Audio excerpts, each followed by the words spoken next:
Binge the full week ad-free over at patreon.com/inspireddisorder. What you manifest in your mind, you can bring to reality. UFC 256 just happened this past Saturday from the Apex, headlined by Davison Figueiredo and Brandon Moreno, coming off of their short turnaround. I think it was 2 weeks ago they both fought, 2-3 weeks ago, something like that. Super quick turnaround. They both made weight. They both fought. It ended up being an epic battle. Some call it the most epic fight in the flyweight division, which I would agree. There was definitely a lot of back and forth. It was very close. I agree with the draw decision. It's weird how there's been a few majority draws recently, and they've all been fights where I'm kind of okay with it. I mean, I thought Moreno won the fight. I thought he did enough, especially with the point taken away from Figueiredo, throwing the groin kick.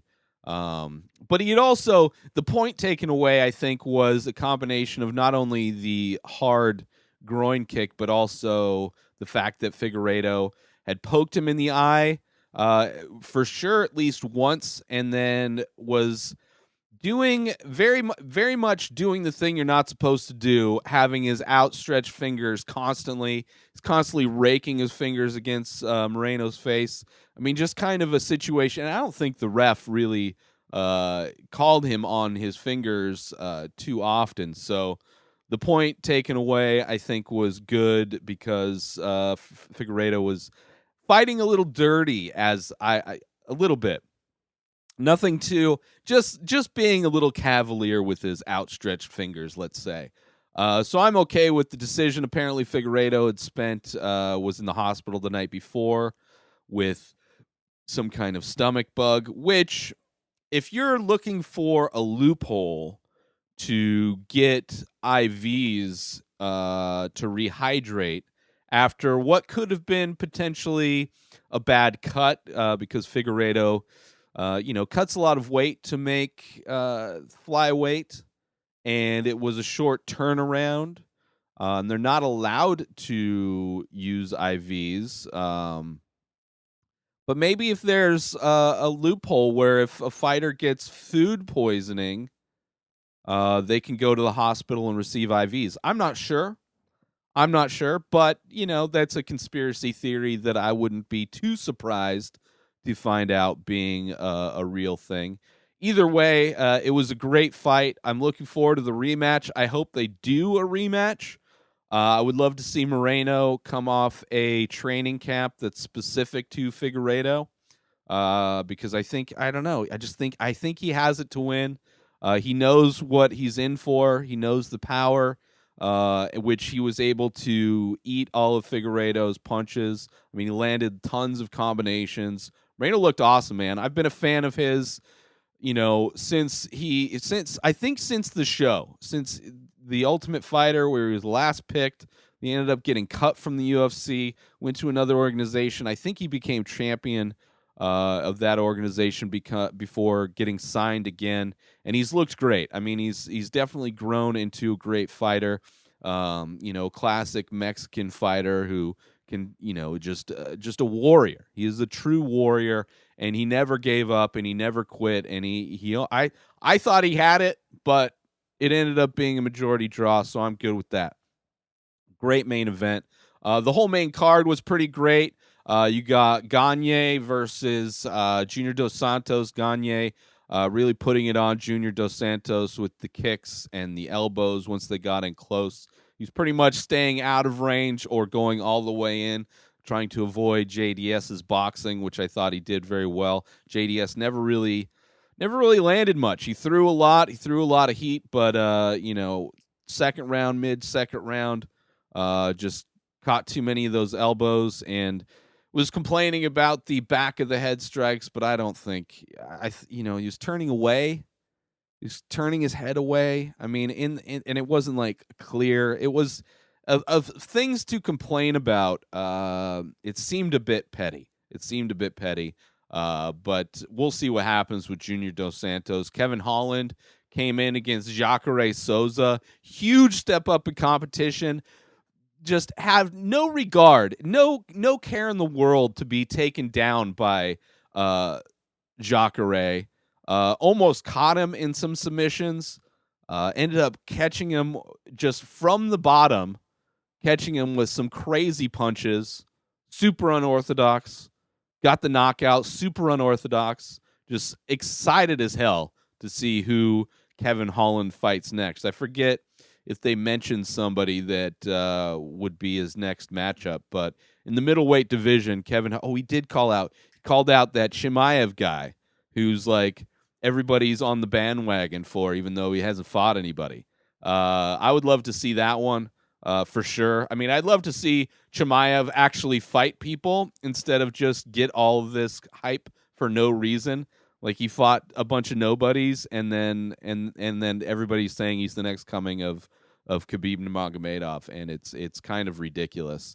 I think it's MMA media's desire to have like another fighter that can produce clicks for all their horribly written stories. No, I don't know if they're horribly written. But yeah, great win for Holland. Excited to see what he does next. He's just, I mean, I enjoy the fact that he's free to speak how he speaks, and it's, you know, as far as talking shit while in the cage, it's why wouldn't you do it?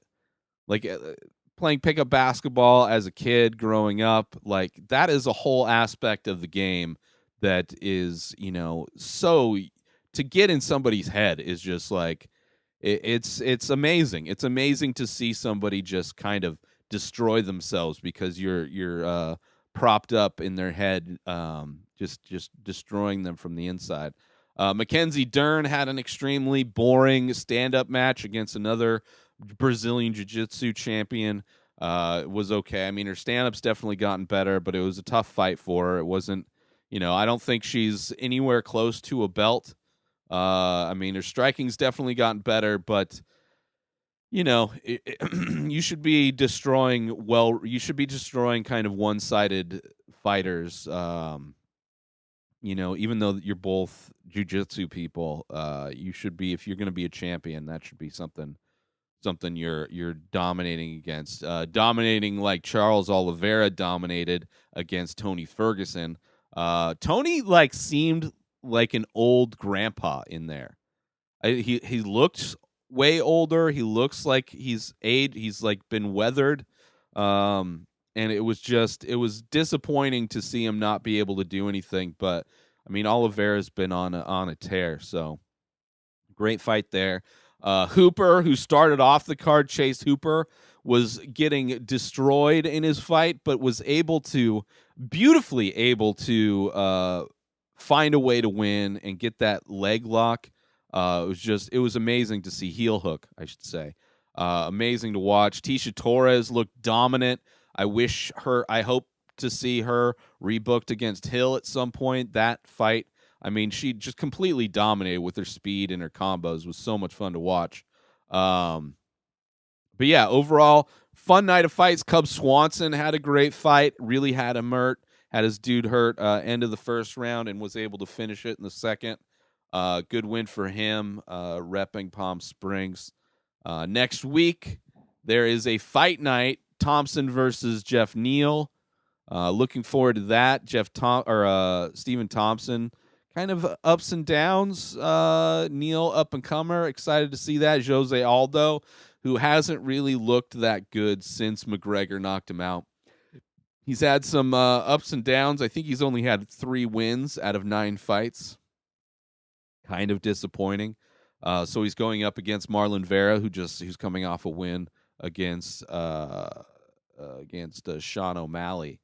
That should be it'll be a good, I think, a good measuring stick to see where Vera's at, because knowing where Aldo's at, I mean, it is his second fight at bantamweight or third fight at bantamweight, which he looks good at bantamweight, but I think he's on the downside of that, his career for sure.